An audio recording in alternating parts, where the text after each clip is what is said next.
बिहार चुनाव से जुड़ी इस वक्त की बड़ी खबर। जनसुराज ने जारी की उम्मीदवारों की पहली लिस्ट। जनसुराज ने 51 उम्मीदवारों की पहली लिस्ट जारी की है। जनसुराज के राष्ट्रीय अध्यक्ष उदय सिंह ने उम्मीदवारों के नाम घोषित कर दिए हैं। समस्तीपुर से कर्पूरी ठाकुर की पोती को टिकट दिया गया है। वहीं नालंदा से पूर्व केंद्रीय मंत्री आरसीपी की बेटी लता सिंह को टिकट दिया गया है। गोपालगंज से किन्नर प्रीति को टिकट दिया गया है। तो अभी फिलहाल देखिए, अगर हम दो बड़े महागठबंधनों की बात करें तो उनकी तरफ से तो टिकट की घोषणा होने में समय लग रहा है, लेकिन जो तमाम अन्य पार्टियां हैं वो अपनी तरफ से अब टिकट घोषित कर रही हैं। और जनसुराज पार्टी ने सूची जारी की है प्रत्याशियों की, जिसमें कर्पूरी ठाकुर की पोती को भी टिकट दिया गया है। इसके साथ ही गोपालगंज से किन्नर प्रीति को टिकट मिला है। केंद्रीय मंत्री आरसीपी की बेटी लता सिंह को टिकट दिया गया है। नालंदा से पूर्व केंद्रीय मंत्री रहे उनकी बेटी को टिकट दिया गया है। समस्तीपुर से कर्पूरी ठाकुर की पोती को टिकट दिया गया है। जनसुराज पार्टी ने प्रत्याशियों की घोषणा की और सूची जारी की गई है। तो बिहार चुनाव को लेकर सुगबुगाहट तेज और सियासी पारा अब लगातार हाई होता हुआ आपको नजर आएगा। चुनाव होने तक अभी फिलहाल दो बड़े जो महागठबंधन है, चाहे हम इंडी गठबंधन की बात करें या फिर एनडीए की बात करें, दोनों ही महागठबंधन अभी फिलहाल सीट शेयरिंग को लेकर चर्चा कर रहे हैं। फुल एंड फाइनल जल्दी तय हो जाएगा कि किस कॉन्स्टिट्यूएंसी से कौन से प्रत्याशी को मिलेगा टिकट।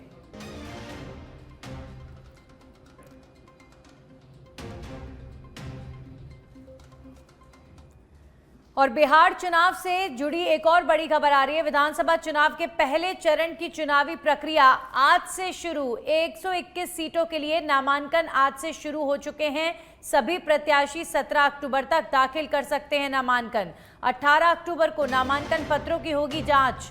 उम्मीदवार 20 अक्टूबर तक ले सकेंगे नामांकन वापस। पहले चरण का मतदान 6 नवंबर को होना है और उस पहले चरण के मतदान के लिए नॉमिनेशन फाइल करने की जो तिथि है वो आज से शुरू हो चुकी है। 121 सीटें पहले चरण में जिनमें मत डाले जाएंगे, उन 121 सीटों पर प्रत्याशी आज से अपना नॉमिनेशन दाखिल कर सकते हैं और 20 अक्टूबर तक अगर किसी को अपना नॉमिनेशन वापस लेना है तो उनके पास 20 अक्टूबर तक की तारीख है, वो अपना नॉमिनेशन वापस भी ले सकते हैं। तो बिहार चुनाव 2 चरणों में होंगे, जिसमें से पहले चरण का मतदान जो है वो 6 नवंबर को होगा और 6 नवंबर को होने वाले मतदान से पहले नॉमिनेशन की जो प्रक्रिया है वो आज से शुरू हो रही है। वहीं सीकर के श्रीमाधोपुर से बड़ी खबर है, जहां पर मुंड्रू में चिकित्सा विभाग की कार्रवाई नकली दूध के खिलाफ यहां पर देखने को मिली है। नकली दूध के कारोबार पर यहां पर बड़ी कार्रवाई। श्रीमाधोपुर से खबर है, मुंड्रू में चिकित्सा विभाग की कार्रवाई। नकली दूध के कारोबार पर बड़ी कार्रवाई हुई है। चिकित्सा विभाग की टीम ने दूध डेयरी पर छापेमार कार्रवाई की है और करीब 500 लीटर मिलावटी दूध को यहां पर नष्ट करवाया गया है। 250 किलो स्किम्ड मिल्क पाउडर भी जब्त किया गया है। आप देखिए, त्योहार जैसे जैसे नज़दीक आएंगे वैसे वैसे आप देखेंगे कि चाहे मिठाइयों की दुकानें हो या फिर दूध की मिलावटखोरी हो, ये चरम पर रहती है। और इसीलिए फिर इस टाइम जो चिकित्सा विभाग है या फिर फूड डिपार्टमेंट है, ये अलर्ट मोड पर हो जाते हैं। लेकिन दूध में मिलावटखोरी तो बहुत बड़ी चिंता का विषय है, क्योंकि हर घर में दूध हर दिन आता है और छोटे छोटे बच्चों से लेकर बड़े बड़े बूढ़ों तक को ये दूध जो है दिया जाता है। लेकिन अगर इसमें मिलावटी दूध लोगों के घरों तक पहुंच रहा है तो ये बहुत बड़ी चिंता का विषय बन जाता है। अभी फिलहाल सीकर के श्रीमाधोपुर में चिकित्सा विभाग ने 500 लीटर के करीब नकली दूध नष्ट किया है। नकली दूध के कारोबार पर यह छापेमार कार्रवाई की गई है।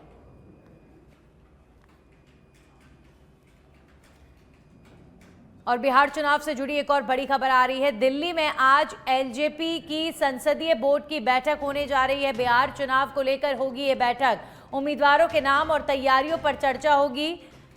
एलजेपी लोक जनशक्ति पार्टी जो एनडीए गठबंधन का हिस्सा है, चिराग पासवान की पार्टी है और लगातार ऐसी खबरें चल रही हैं कि इस बार बिहार विधानसभा चुनाव में चिराग पासवान जो है वो लगभग 45 से 50 सीटें अपनी पार्टी के लिए चाह रहे हैं। लेकिन एनडीए गठबंधन कितना राजी होता है या फिर अन्य जो दल हैं वो कितने राजी होते हैं, या फिर क्या सभी पार्टियों के बीच में यहाँ पर सीट शेयरिंग को लेकर डील बनती है, ये देखने वाली बात होगी। लेकिन अभी फिलहाल दिल्ली में आज एलजेपी जो है महत्वपूर्ण बैठक करने जा रही है। बिहार चुनाव को लेकर रणनीति बनाई जाएगी। बिहार चुनाव को लेकर ये महत्वपूर्ण बैठक लोक जनशक्ति पार्टी की आज होने जा रही है। उम्मीदवारों के नाम और तैयारियों पर चर्चा की जाएगी। अब बिहार विधानसभा चुनाव को लेकर बहुत ज़्यादा समय बचा नहीं है, तो इसीलिए अब रफ्तार के साथ जो पॉलिटिकल पार्टीज हैं वो अपनी तैयारियां कर रही हैं।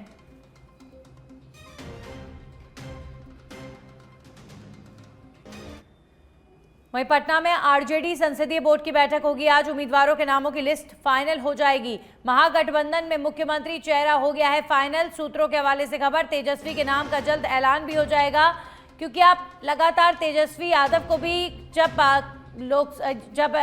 जनसभाओं को संबोधित करते हैं तेजस्वी यादव, तब भी अपने नाम का वो हमेशा से जिक्र करते हुए नजर आते हैं। तेजस्वी यादव को ये कहते हैं, आपने कई बार सुना होगा कि जब हम मुख्यमंत्री बनेंगे तो ऐसा करेंगे। तो अब तेजस्वी यादव के नाम को लेकर वो खुद तो पहले दावा कर ही रहे थे, लेकिन अब जो है ऑफिशियली फॉर्मली तेजस्वी यादव के नाम पर मोहर लग सकती है। और जो महागठबंधन के सीएम उम्मीदवार हैं वो तेजस्वी यादव को फॉर्मली घोषित किया जा सकता है। अभी फिलहाल आरजेडी की आज महत्वपूर्ण बैठक होगी। आरजेडी की महत्वपूर्ण बैठक में, पटना में होने वाली इस बैठक में जो उम्मीदवार हैं उनके नामों पर चर्चा होगी और तेजस्वी यादव को मुख्यमंत्री के प्रत्याशी के तौर पर, यानी मुख्यमंत्री पद के दावेदार के तौर पर आज महागठबंधन ऐलान भी कर सकता है।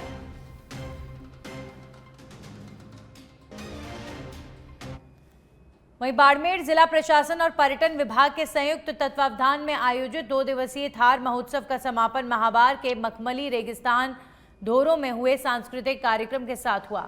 इस कार्यक्रम में कई ख्यातिनाम राजस्थानी लोक कलाकारों ने अपनी शानदार प्रस्तुतियों और लोक वाद्य यंत्रों की प्रस्तुतियों से दर्शकों को मंत्रमुग्ध कर दिया।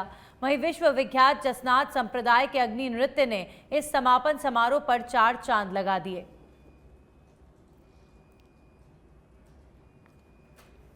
मैं कहना चाहूँगा कि आज जो हमारे मुख्यमंत्री जी की सोच है, आज ये बहुत ही शानदार जानदार जो कार्यक्रम सीमांत बाड़मेर जिले के अंदर जो थार महोत्सव हुआ है, ये एक खुद में अद्भुत है।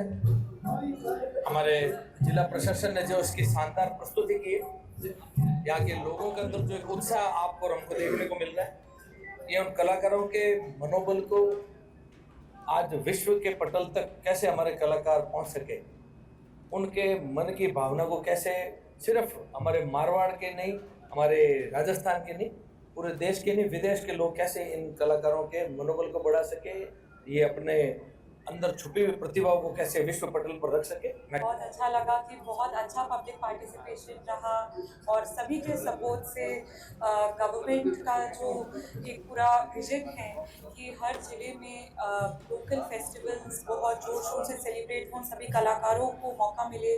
और सभी मीडिया का भी स्पेशली थैंक यू देना चाहेंगे कि इतनी अच्छी कवरेज करें कि हमारा ये प्रोग्राम आपने जन जन तक पहुँचाया। So we are very.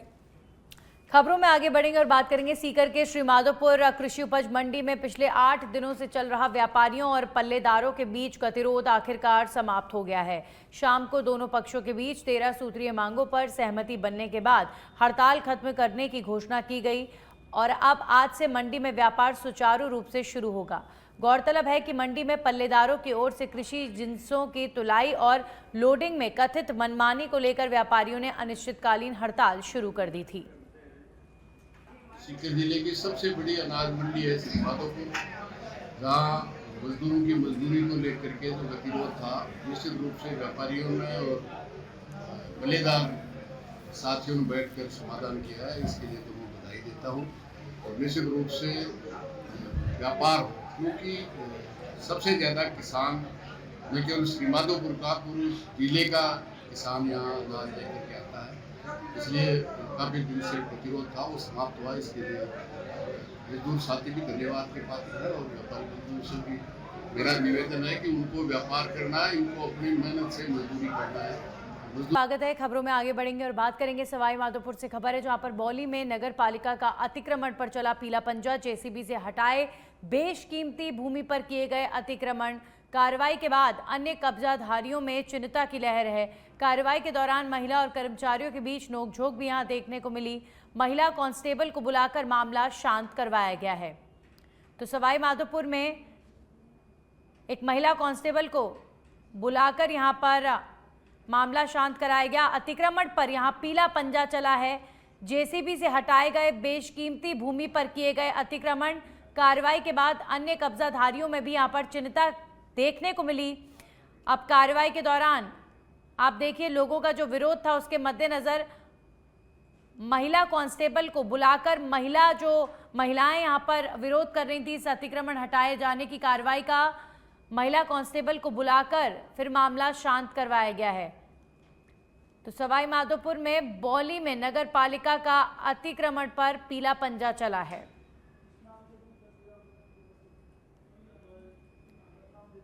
तो जेसीबी से हटाए गए हैं बेशकीमती जमीन पर कब्जे। कार्रवाई के दौरान महिला और जो नगर निगम के कर्मचारी हैं उनके बीच में नोकझोंक भी देखने को मिली, जिसके बाद पुलिस को बुलाया गया।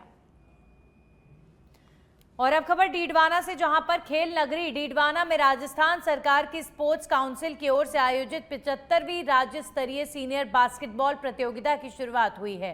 खेल प्रतियोगिता की शुरुआत बांगड़ महाविद्यालय परिसर में मुख्य अतिथि भाजपा नेता जितेंद्र सिंह जोधा समेत सभी अतिथियों ने झंडा फहराकर की है।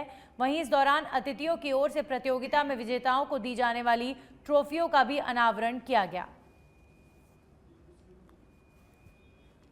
कमलेश सरागी है, मैं अंतर्राष्ट्रीय बास्केटबॉल खिलाड़ी हूँ। साथ ही मैं राजस्थान पुलिस में सब इंस्पेक्टर के पद पे अभी नियुक्त हुई हूँ और खेल कोटे से मेरी नियुक्ति हुई है। तो मैं ये कहना चाहूँगी और मैं बिल्कुल आपकी बात से सहमत हूँ कि खेल एक टाइम पास नहीं है, क्योंकि मैं उसका जीता जागता एग्जाम्पल खुद हूँ, क्योंकि मैंने खुद ने स्पोर्ट्स कोटे से नौकरी अभी प्राप्त करी है। तो मैं आप सभी को ये कहना चाहूँगी कि अब जो है खेल एक टाइम पास नहीं रह गया है। अगर आप इसमें करियर बनाना चाहते हैं तो आप इसमें मेहनत लगन के साथ में मेहनत करेंगे तो आप जरूर आगे बढ़ सकते हैं। मैंने किया है तो यहाँ जैसे पहले भी आए हैं, अभी जो 75वीं स्टेट चैंपियनशिप हो रही है बॉयज़ और गर्ल्स जोन की सीनियर की, हमें खुशी है कि ये जैसे बहुत ही बढ़िया ढंग से ये कंडक्ट कर रहे हैं। खासतौर से यहाँ के जो ऑर्गेनाइजर्स हैं, इसके बाद अजीत सिंह जी का इसमें महत्वपूर्ण रोल है। और ये डिस्ट्रिक्ट हेडक्वार्टर डीडवाना है।